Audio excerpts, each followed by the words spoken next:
Today's tip is don't sweat it. So, do you need to sweat to actually get in a good workout? Does a workout that leaves you dripping burn more calories than one that doesn't? Well, there is a common misconception that the indicator of a good workout is how sweaty you are at the end.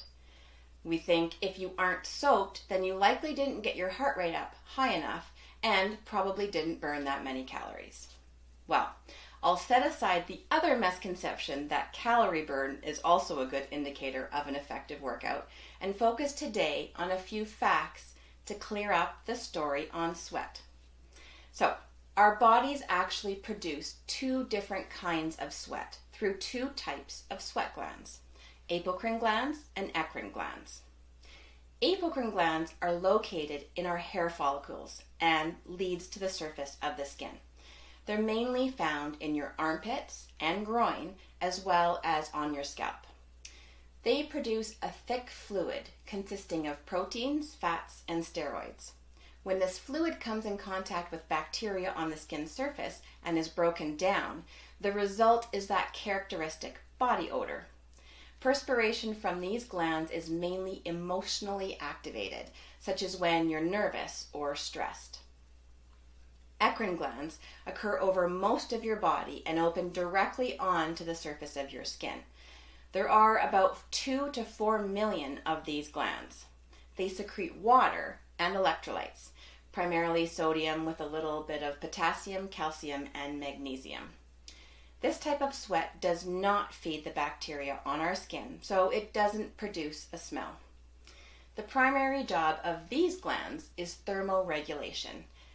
When our internal body temperature increases, our endocrine system sends a message to these glands to release sweat onto the skin that cools us down as it evaporates.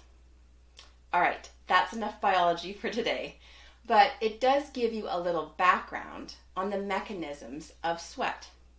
The point is that there are many reasons why we sweat. A lot of them have nothing to do with working out.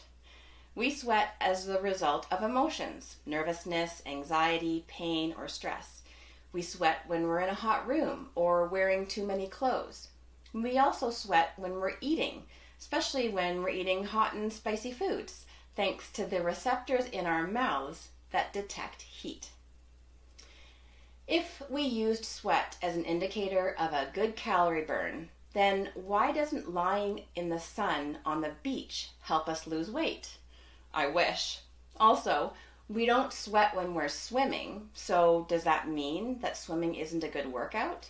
Well, of course not. We don't need to sweat when we're swimming because our body's being cooled off by the water that we're in. There are also reasons why you might not sweat during an intense workout. First off, 2 to 4 million sweat glands is quite a range. If you're a person with closer to the 4 million number, you likely produce a lot more sweat than your workout buddy who has half that amount.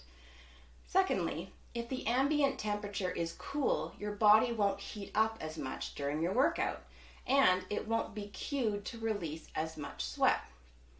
And lastly, your fitness level can have an impact on the amount you perspire during your workout, but it's not as straightforward as you might think. On one hand, people with higher fitness levels may have a more efficient cooling system, so it may trigger sweating earlier in the workout in preparation for what it knows is to come. On the other hand, a fitter person may actually sweat less at the same level of intensity as someone who is less fit. If their heart is more efficient, it won't have to pump as hard and their body may not heat up as quickly. So, as you can see, sweat is a pretty poor indicator of a good workout. It's best to focus on a few more reliable indicators, like your rate of perceived exertion. Check out episode 43 for more on that. Or your increased heart rate and breathing rate, or even muscle fatigue in your workout. Even better, focus on the benefits of that workout, like improved strength, mobility, and flexibility, increased relaxation, and decreased stress response post-workout. the sense of accomplishment and improved self-confidence from taking the time out of your day to take care of yourself and your body. There are no wasted workouts. Every time you add activity into your day, you win, whether you soak through your t-shirt or not. Focus on how you feel both during and after your workout, and you will always reap the rewards. Willpower not required. Thanks so much for listening. I'd love to hear from you, so send me your tips, questions, or feedback.